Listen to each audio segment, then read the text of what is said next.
Olá, meus amigos do Face, boa tarde. Professora Adriana com mais um Tira-Teimas da Língua Portuguesa para vocês. Hoje nós vamos começar nossa aula falando sobre hipônimos e hiperônimos. Nossa, professora, o que é isso? Calma lá. Toda vez que vocês ouvirem alguma palavra em português que vocês, assim, não conheçam, não se assustem de imediato. Pensa sobre a palavra. Onde é que eu ouvi alguma coisa? Olha só, hiperônimos. A professora já falou em ônimos, significa nome, lembra? Parônimos. Eu também conheço anônimo, sinônimo, né? Antônimo. Então não é totalmente desconhecido de vocês. Vamos lá, olha só. Hiperônimos, nomes. Hipônimos, nomes. Restou para mim o hiper, não é? E o hipo. Como é que eu vou pensar no que possa significar essas palavras? Hiper. Então, vamos lá, pensando. Hipertensão, né? Hipermercado. O que é hiper? Acima, muito. Eu quero encontrar uma determinada coisa. Será que eu me arrisco indo no mercado, no supermercado ou no hipermercado? Já que eu tenho os 3 na minha cidade. Não tem não, né? Mas já que eu tenho os 3 na minha cidade, eu vou no hipermercado, com certeza eu devo achar, né? Porque o hiper, ele abrange mais. E o hipo dá ideia de menos, né? Hipoglicemia, hipotermia, sempre é baixo. E assim vai ser na língua portuguesa. Olhem aqui um exemplo que eu dei para vocês. Comprei flores para minha mãe. Ela adorou as margaridas. Pergunta-se, eu destaquei aqui, flores e margaridas.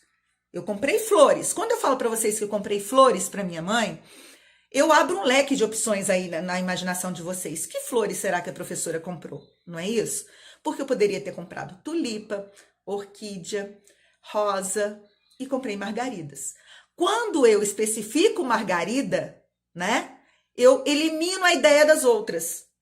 Então vai ser assim, gente. Quando eu der uma ideia abrangente, falar uma palavra que abranja outras, esta vai ser o meu hiperônimo. Então, flores, comprei flores, meu hiperônimo. Mas escolhi as margaridas, meu hipônimo. Quando eu falo para vocês, adoro peixe,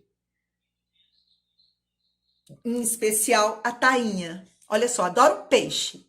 Qual tipo de peixe a professora gosta? Tainha. Peixe hiperônimo, porque me abre um leque de opções. Tainha, especifico. Preciso de uma ferramenta. De preferência, um alicate. Uma ferramenta. Qual? Chave de grifo, alicate, martelo? Não sei. Chave de fenda? Alicate. Só aquela ideia, né? Fulano é militar. Militar. Ele é coronel, papapá. Coronel. Ele é tenente.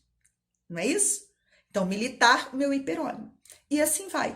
Isso é hiperônimo e hipônimo, que sempre são cobrados em concurso, né? E todo mundo se descabela e não entende por quê. Toda vez que num contexto eu tiver uma ideia que abranja, né? Que abranja, o que acontece? Vai... Só um minutinho, deixa eu recusar uma chamada aqui.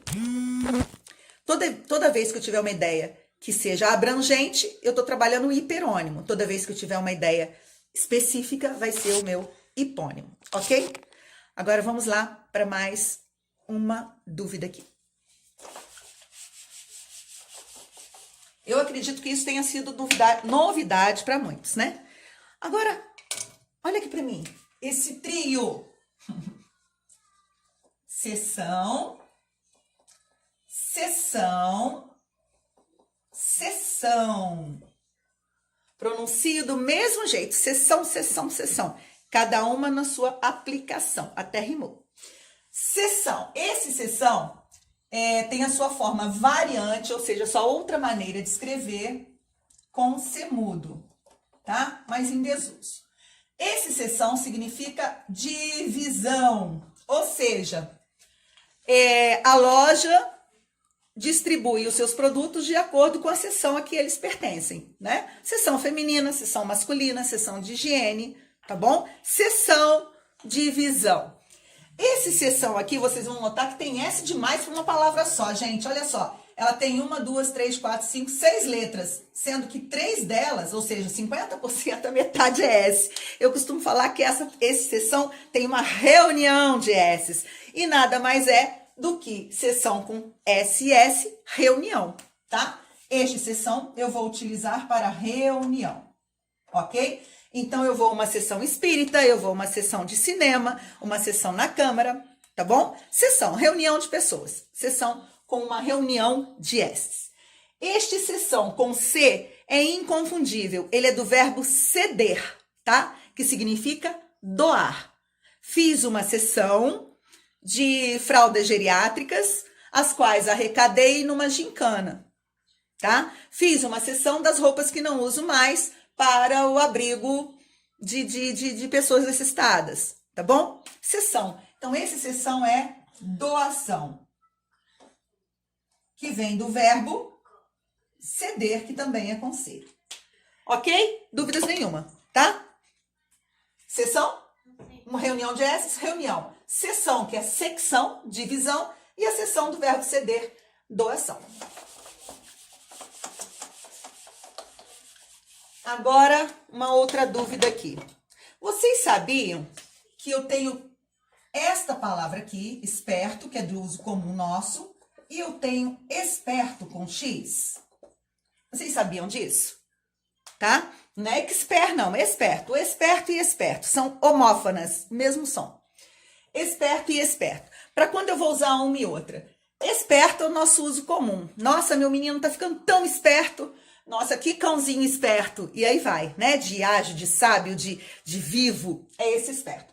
Esse esperto com X, eu vou usá-lo de forma muito correta quando eu quiser substituir a palavra perito. Um expert, né? Em inglês a gente fala expert. Perito. Então, esperto com X é a minha palavra que significa perito. E eu vou dar preferência a ela quando eu for escrever, ao invés de expert. Eu não preciso colocar entre aspas, né? Expert, usar uma palavra que não é do meu idioma, um estrangeirismo, e dou preferência à palavra em português esperto com X, tá? Lá na Rede Seja, onde eu trabalho, eu considero o professor Tiago de matemática um expert, ou seja, um esperto com X em matemática, um perito. Ele é um esperto em matemática, né? Nós podemos ter esperto em arte de computação, eu não sei, em arte gráfica, né? Um esperto, um perito. Entenderam? Vamos lá. Uso de mal com U e mal com L. Ai, professora, que fácil. Mas vamos lá para a dica, porque todo mundo confunde qual que é contrário de bom, qual que é contrário de bem. Muitos já gravaram isso, mas eu lembro que em determinada época que eu estudava, eu tive que... Nossa, que dificuldade. Eu falava, qual que é bem? Eu sabia que um era contrário de bem e outro é contrário de bom, mas me deu um branco na hora. E para não surgirem esses brancos, né, na hora que a gente precisa, uma associação boba. Olha só. Lá no início da nossa alfabetização, as professoras pedem para a gente fazer esse controle aqui, ó, sem tirar o lápis do caderno. Vocês lembram disso? E eu falava que é pequeno ou é grande? É pequeno, é grande, é pequeno, é grande. Não é nada disso, né? Mas eu falava que era isso. Então, o que eu penso? Um é bem e o outro é contrário de bom, não é isso? Olha só, eu tenho um é aqui. Como eu lembro dessa associação do é pequeno e o é grande, então, para mim, falta o grande, o que vai me levar ao mal com L. Então, mal com L, contrário de bem, ok? Para não esquecer mais. E o que me resta outro é o mal com U, contrário de bom. O que também eu remeto por U ser a última vogal do alfabeto. Eu penso antes dele, vem o O, U. É pequeno, é grande. L, hein? É pequeno e é grande, tá bom? Então, bom aluno. Mau aluno, bom aluno é o O, né? Ó, bom aluno. É o O. Então, ele vai ser um mau aluno com U. Ok? Bem-humorado. Bem é o E. Então, vai ser mal, né?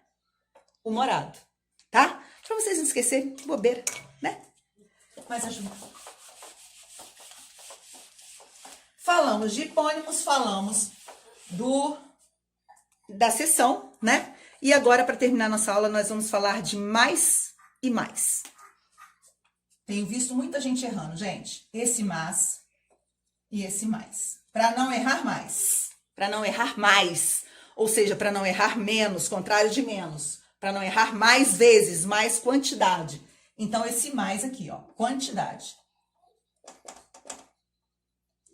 Tá? Esse mais aqui vai ser contrário de menos.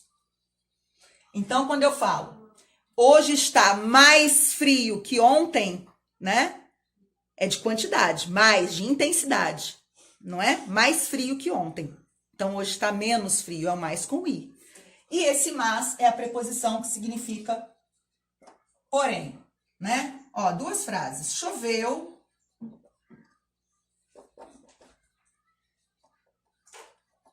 Para usar o mais ou mais.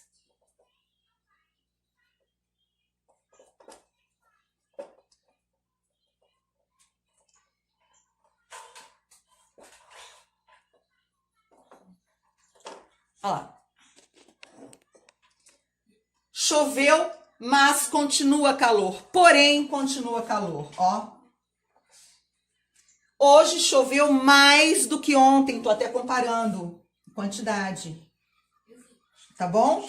Ele falou, mas eu não entendi. Porém, eu não entendi. Mas na frase, ele falou mais do que você. Mais vezes do que você. Mais com i. Mais com i, quantidade. Mais com s, preposição. Gente, desculpem minha voz, mas estou um pouquinho... A garganta tá arranhando. Mas eu não podia deixar de vir aqui dar aula para vocês. Tá bom? Ó, um beijo. Queria agradecer muito, muito vocês pela repercussão que essas aulas estão tendo. E, assim, no retorno que vocês estão me dando. Porque isso só prova a minha teoria que eu sempre falei. O ser humano, ele é de natureza, ele é, né, nato, interessado. Né? Ele é interessado. Basta que sejam oferecidas para ele oportunidades no momento certo, de um jeito certo, né? Não adianta eu falar, tem aqui, ó, vem aqui, e dificultar isso.